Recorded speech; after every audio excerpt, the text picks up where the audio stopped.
Okay, welcome everybody to week 12. I can't believe we made it. I'm so proud of you for being here. Thank you so much for hanging in there. We are going to have an amazing week. I love that this challenge is ending up with the last, basically a week before Christmas, 2 weeks before Christmas. We're all in this kind of service mode, wanting to help other people. That feeling, that spirit of Christmas is in the air. And so that's kind of what we're going to talk about this week, and what we're going to focus on is being an angel for somebody else. Being somebody's angel is so important. It's life changing, and it feels so good on both sides of the experience. And so I brought some friends with me. You might know this guy. This is Bill Norton, my husband. And this is Hillarie Miller, my dear friend.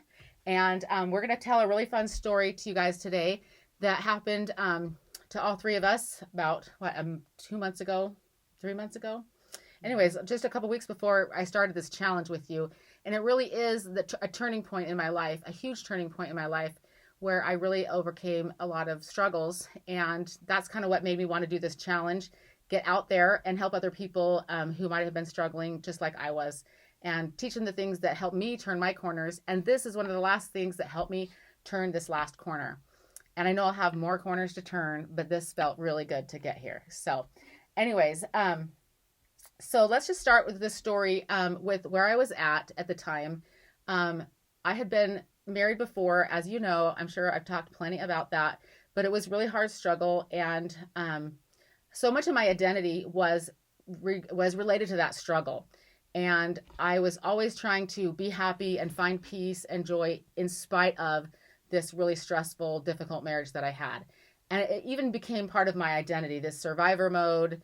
Hopefully I wasn't stuck in victim mode, but I was a victim, and I was working really hard to get out of that. But once I got out and got free, I had to kind of rediscover who I was. Like, who am I now that I don't have this to push off of, to give me energy and motivate me to like work really hard to be happy and find joy. I had to like see life in a different way. And Bill was so awesome and safe to be with. It's a good thing. But I also just needed to find a new grounding. And then I was also dealing with a lot of guilt for the way my marriage ended. I was feeling a lot of guilt for some other mistakes that I made after my marriage ended. And I just felt like that guilt would always be with me. And I didn't think that I'd ever be able to get away from that guilt and shame. And I kind of didn't feel like I was even the same person that I used to be. And I didn't know, and I believe in Jesus Christ, and I believe in repentance and redemption. But so I had gone to visit one of my counselors that day, and I was telling her about these feelings of just, I'll never get over some of these mistakes that I made. I'll never be that Sarah that was so bright and shiny before and working so hard to be free and to be happy. And I kind of really felt like, I don't know, like I just was never going to be her again. And I missed her, and I wanted to be her, but I just didn't feel that way. And I didn't know what God could do to fix it. And my counselor was like, she was kind of surprised at my doubt that I could ever be fully healed. And she said, I know, I have faith that you absolutely can be healed and redeemed, and you can get back to an even better place than you were before. And I was just kind of like, I know you mean that, but I kind of felt like it was almost too big of a job for God to do.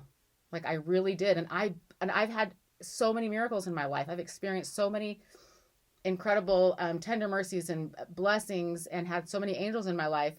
It's kind of funny that I could even say that. Like, how could I say that? Like, I'm his wife. That is a miracle enough right there to realize that God's pretty powerful. But I even said it out loud. I was just like, I don't know that Jesus can even fix me. I don't know what he can even do. I just felt so broken and lost. And anyways, but she said she also had some great things to say. And I took tons and tons of notes, and I cried a lot. And I think what really happened that day, I had been trying to make myself feel better this last, couple of years before this. And I had been reading books, and I had been saying prayers, and I had been looking for mantras, and I had been writing out vision boards and writing out goals, and putting things even on a whiteboard that I could look at every day to remind me of all these positive things that I know that are true, but I just wasn't really feeling them. But I think that day what happened with my counselor was I really just finally said, like, okay, God, like almost like I double dare you. Like, can you really do this? Like, I don't think you can. Like, I know you're God, but like, how are you going to fix my heart? How are you going to take away this guilt that I've been feeling, or make me into who I want to be? I just didn't think I could ever be the person I wanted to be. And And so I just said, I trusted my counselor, and I know her testimony, and know what she's been through too. And I just was like, okay, like, you know, I'll just hand it over to God and just let him take care of it, even though I was like, it's too big. So I went home, and I felt like I had kind of cracked open and really handed it over to the Lord. So I went home, and I just was writing in my journal, and I cried in my appointment. And so I was crying a bunch more at home. And I told Bill, I said, I have so much to tell you. I learned so much in my appointment today. And I really felt like something was going to change because I had just really put it out there. Like I had really just said, okay, I'm ready to be fixed, and I've tried everything I can do. I'm putting it in your hands, Lord. And anyways, and then I was just exhausted from like literally like 2 hours of crying and journaling. And so I went to take a nap, and I just asked Bill to like make sure nobody woke me up, including himself, because he loves to kiss me goodbye, and he has a meeting at 5 o'clock. So I was like, don't wake me up when you head out to your meeting. I love you. I'm just going to take a nap. I'm tired. And so then I don't know, I slept for like 20 minutes or something. And then here comes Bill waking me up.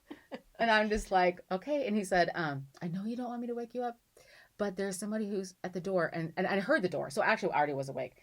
And there's somebody at the door who really wants to see you. And I was like, okay, I trust you. Like, I know that you knew I was tired. So anyways, I start getting dressed. And so now you take over and tell us from your perspective what happened. So for me, it was just an ordinary day, other than the fact that I knew Sarah had been struggling, but she'd been struggling for a couple of weeks anyway. And so I was just in my office doing work, and doorbell rang, and I didn't really want to be interrupted because you're a busy guy. I'm busy, and I figured it was a solicitor or something, and sure enough, I opened the door, and it's a stranger, so I'm thinking it might be a solicitor. But it turns out we've been doing some pool remodeling in our backyard, and the excavator had hit a couple of lines, a cable line and a telephone line and stuff. And so some of the repairs had already been done, and so somebody needed to come out and just document some of those repairs and whatnot. And so I enter the door, and here's this lady who's all masked up, very well social distanced. So there's not very much human interaction happening, and she just explains she needs to get in the backyard. So I tell her I'll meet her around on the side gate. I go back around there and start pointing out where the problem was. And so as we're talking, we just start kind of talking about this neighborhood. But before I get into that, Hillarie, tell us kind of where your mind was building up to knocking on our door. So my job was part of the responsibility of coming out and doing the investigation on the problem. And this is not my normal area of coverage. I was helping another supervisor, and I had been delaying for at least a week because I didn't want to. As simple as that. I wanted the other guy to do his job. I had enough of my own to do. And B, I was frustrated, and it was close to month end. So for me, when I finally realized that nobody else was going to come in and help out, I had to go ahead and make the decision to come out to this job site. So I knew, because I was somewhat familiar with the area, I knew that there was a gate. And I had not received a gate code. So as I was driving here with all of this frustration, I said, well, maybe the gate's locked. Maybe I don't, and I won't have to go in. And I pull in, and the gate was wide open. And it was, okay. And then I found the correct address, and I thought, a lot of times with my job, I don't have to interact with the public. And I thought, okay, I'll just go, see what I need to do, take pictures, get out of here. And then I realized I couldn't. It was in the backyard. So once again, my frustration of, I have to speak to someone. Okay, fine. And I went around to the front and rang the doorbell. And so we meet in the back, and we're having this conversation. Now, it's funny because as Hillarie and I have talked about this since then, I thought that we got into a conversation because she was very personable and friendly, and she thought that we got into the conversation because I was personable and friendly. We both were kind of had this attitude of don't bug me, but yet that's not how we put it ourselves across to each other, which is what's interesting. So anyway, we just have this. Hillarie mentions, oh, this is a nice neighborhood, and talking about connections that she has in the area, and that she just lives over off of Val Vista. And I said, oh, well, I used to live off of Val Vista and Elliott. And she said, well, I'm just right there. And so we started talking about people, similar people we know. And she said, oh, well, you probably know the Halls. And I said, yeah. And she said, well, I'm their next door neighbor. And I said, oh, well, you probably know Sarah Crawford then. And she says, yes, I do know Sarah. But I don't think she's Sarah Crawford anymore. And I said, I know, because she's my wife. And here we are. And so we're right so there. what was your reaction then when you found out that you were at my house? I took off my mask right then. I mean, because I had been trying to maintain some sort of professionalism, some disconnect, and I took off my mask, and I'm like, oh, I almost started crying. Because I had lost a connection with you after. Because I had moved away. Right. I had moved away in 2017 just to a different neighborhood close by. But then I got divorced and I moved further away, and then I got remarried. And so we hadn't connected in probably like 3 years. 3 years. Yeah. Maybe a couple texts, I think. We, texted back and forth a little bit. I'm not even sure we And you did got my that. Christmas card. I did. So you knew that's how you knew I wasn't Sarah Crawford anymore. That's right. That's right. And so I almost started crying, Bill. That's the bottom line of that.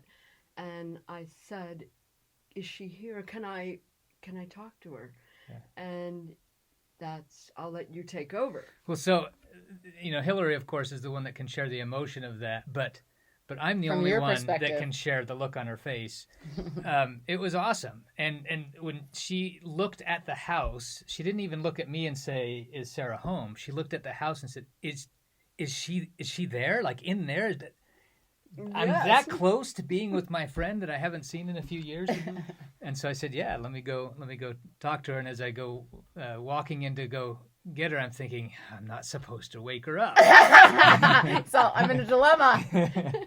But I'm so glad you did. Because I think I probably was a little hesitant at first, but then I realized, no. There's enough excitement here that probably needs to happen. So I went in and told Sarah, hey, there's somebody here to see you. And she's like, who? Yeah, I'm like, I started getting ready, and then I'm like, who is it? And he's like, well, someone's here to take pictures of the lines that we cut for Cox or something like that, something about the lines that we cut.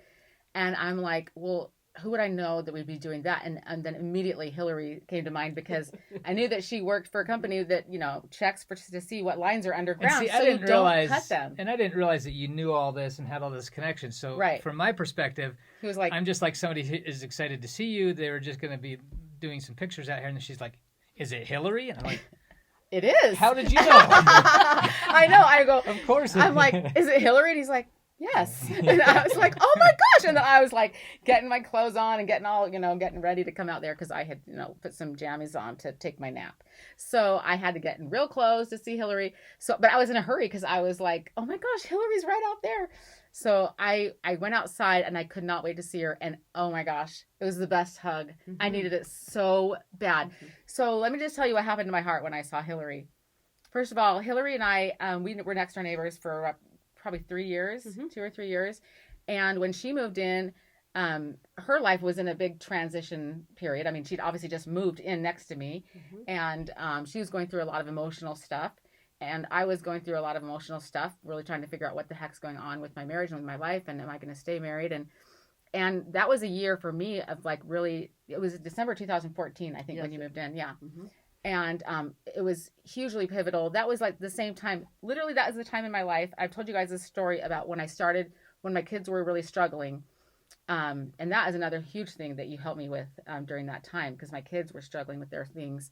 And I had started praying on December 3rd, 2014, dear God, please help me feel your love for me each day, and help me see myself truly and correctly the way you see me, and help me understand who I really am. Sorry, as a daughter.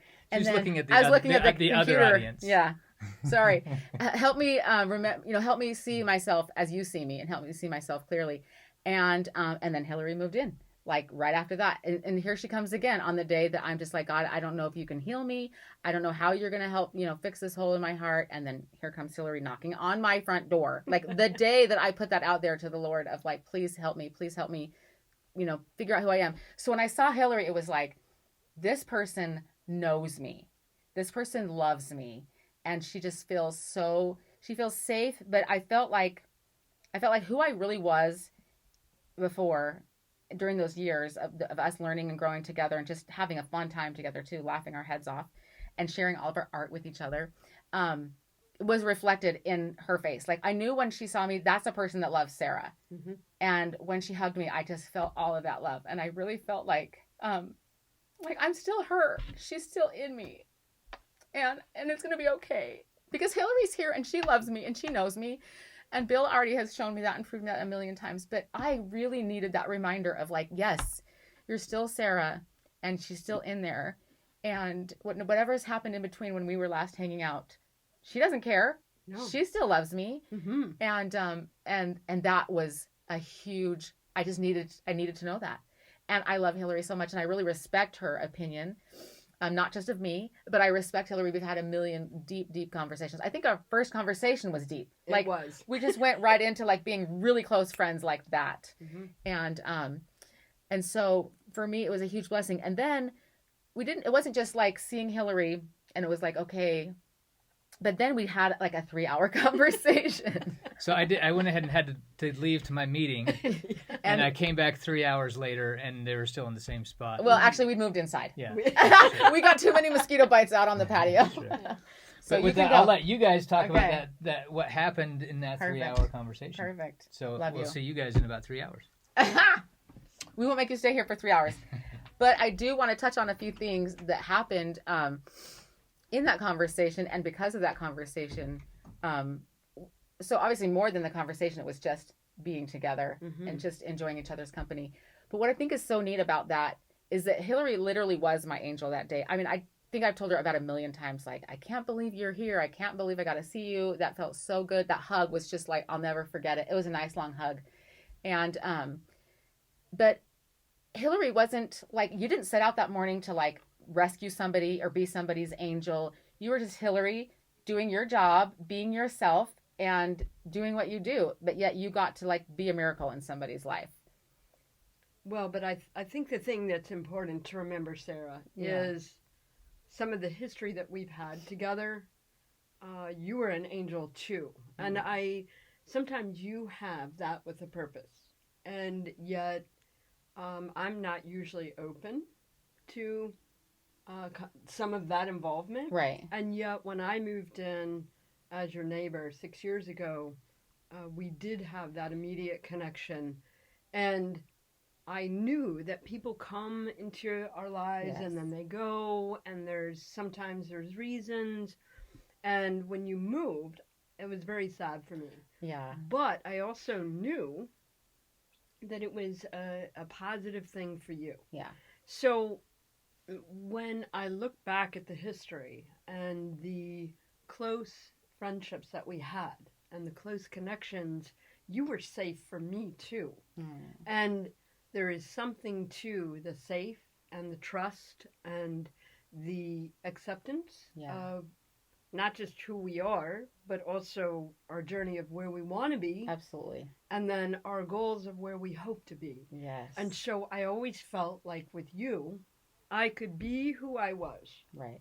I could hope to be where I wanted to be. Yeah. And I could trust that that I was safe in that. Right. And for most people, I cannot say that right. I have those kind of connections.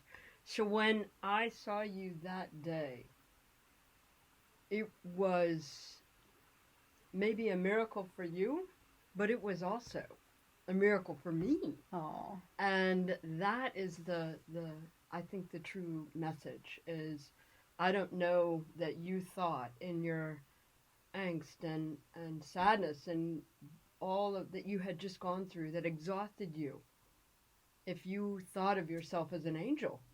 I definitely didn't. But then here you were. Right. Being an angel. Oh. And so maybe the big takeaway is we don't know. Right. Yeah.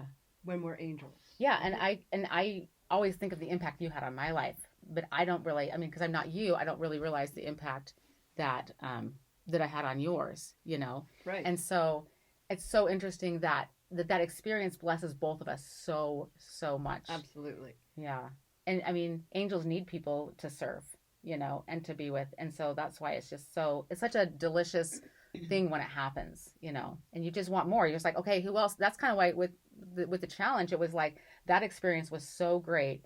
It was like, okay, who else can we bless from Mm-hmm. that? And what's so neat is that my very first challenge you were a part of. Yes, I was. I mean, because that was December of 2014 when you moved in, and I was going through all those changes and stuff and learning all those things, and then March, February, March of was January. It was my sister's the anniversary of my sister's death that I was like, I'm gonna do this new challenge, and I called it the Tree of Life Challenge. So it wasn't my first challenge. My first one I did in 2012, but it was the Tree of Life Challenge, and I hadn't done one in like 3 years, and so yeah, you were a big part of that, and you did it with me, and that was so fun. Mm-hmm. And Mm-hmm. we were totally on board. And so it was so fun to have you on this one too, participating and helping us out. So. Well, and I think just so that you know, and so that everybody that's part of this whole challenge, I am an introvert. I am normally not somebody that puts myself out there right. very often. And especially in a format that maybe there might be some differences or diversity right. or things that aren't necessarily in the same vein. Right. And because I trusted you Uh-huh. and because I felt safe. Good. I was willing to do the Tree of Life Challenge at that time, and I learned so much then. And that's what also helped me feel comfortable enough to do this challenge now. Good. But you need to know the ripple effect that you've had. Oh. I have spread the things that we do. It's awesome. Either in small little ways with people that I work with or with my friends, with my family, and show it's not like we're in a capsule. Right. We do things and it ripples and reverberates out. I love that. And I think that that's also something that you need to hear from a very positive way. Yeah, thank you. You've created that ripple in the water. That's awesome. And I love that you use that analogy because you're like the water girl. Like the water is her favorite thing. When she sees my pool renovation happening outside, she's like, I'm going to get my paddle board and be over here soon. Yeah, Hillarie loves the water. And I love that effect of that analogy because that's literally what we're trying to do with this challenge. That, you know, the 44 of us that signed up and that started, we heal ourselves, but that helps us heal other people too. Mm-hmm. And like what we talked about, you know, last week or the week before, you know, healed people heal people. And that's what we want to do is we can help and serve other people even in the middle of our struggles. For sure. We can't wait till we're perfect. You know, it's never going to happen. But the more healed we are, the more help, you know, we can be to other people. So with that said, the ripple effect, we hope that moves forward this week with you guys. So that's going to be the challenge this week, is to pray to be somebody's angel. And we did this in 2015 with the Tree of Life Challenge. Mm-hmm. And I've done it before because the whole Fit for the Kingdom Challenge, the first two that I did, those were all inspired by when I got to rescue Jeremy Tilby from the burning car. And we got to like literally be angels that saved his life. And so that was such an incredible experience. I wanted to kind of figure out how to, you know, kind of replicate some parts of that. And the best way to do that is to just pray and put it out there to the universe. You know, I want to help somebody this week. And every single day, who can I help today? Now, it doesn't mean that you're going to find that person every day. And we might not have a clue. Maybe it's somebody at the grocery store that we made eye contact with and gave them a smile. And they just found out that, you know, their mom has cancer. Or maybe they just got in a huge fight with their husband and, you know, got yelled at that morning. We don't know what it is, but I want us to every single day this week to pray to be somebody's angel and then just look for opportunities. One of the girls, Janet, one of my friends from when I lived in Missouri during my ex-husband's medical school, this week when we did the Fit for the Kingdom, the Tree of Life Challenge, she had a lady that she knew just knock on her door one of the mornings. It was probably like the first morning she prayed to be somebody's angel. It was that like immediate. And she said, you know, I really need somebody to talk to. I don't know who to talk to. I know this is really awkward. I just felt like I could come over and talk with you about this. And she was like, come in. And she was just like, man, you are good. That was fast. And this girl, I mean, and her, they just really had an amazing conversation, and she just needed somebody to talk to. And Janet got to be there. And so I'm going to look through some of my old results from my old challenge and see if I can find some of the stories that people had this week to just kind of inspire you the same week that we did back in 2015, because that was really neat to see. And I know in my life, when I've actually prayed to be somebody's angel, definitely those opportunities show up. But obviously, like with Hillarie, it just happens when you're just out there living your life, being who you are, which is why it's so important to always to be ourselves, to live our true purpose, discover who we are. And you don't have to always be this ideal of what you think an angel is supposed to be, or a perfect person that does service all the time. You just be you the most authentic way that you can. And the universe, God, they're going to bring those people to you who you can help. And it's for them, and it's for you. And it's for the whole world, because that ripple effect really does have power. Absolutely. And they'll be telling their story one day about you and how you came into their life at just that perfect moment. And then that's going to spread even further. So, well, miracles happen every day. absolutely. And when the miracle happens, sometimes we're not prepared even to have it happen. And yet it does. Yeah. And I think it starts with love, and it starts with trust. That's true. And it starts with just really appreciating somebody else. So, Yeah. And that could even be the part of the prayer. Who can I love today? Who can I show love to today? Mm-hmm. Because that's really what it feels like when you're somebody's angel. You got to just share that love with them that they might be missing in their life. Yeah. And that's really what it feels like. And it's just so amazing that we're talking about this week in church today. Literally, the lesson was like on being somebody's angel. Interesting. Yeah, she's like, she opens the questions up. Do any of you guys have any stories about like when someone has been an angel in your life? And I'm like, that's what we're talking about this week in the challenge. I can't tell you how many times that's happened, where it's like everything around me is revolving around what we're going to be doing in the challenge. But anyways, so I hope you guys love this challenge, and hopefully it'll also help you get really in that mood for Christmas, that Christmas spirit of giving and loving and sharing. And thank you so much for being part of this challenge with us. It's been a total blast. We'll talk to you again at the end when we get the last surveys back. This isn't the last you'll see me, but this is our last kickoff video, and I love you so much. And go out there and have fun being somebody's angel. Trust me, it's going to happen, and it's going to be awesome. Thanks for letting me be a part of it as well. Perfect. Yeah, thank you, Hillarie. All right. Love you. Love you too. Okay. Bye, everybody.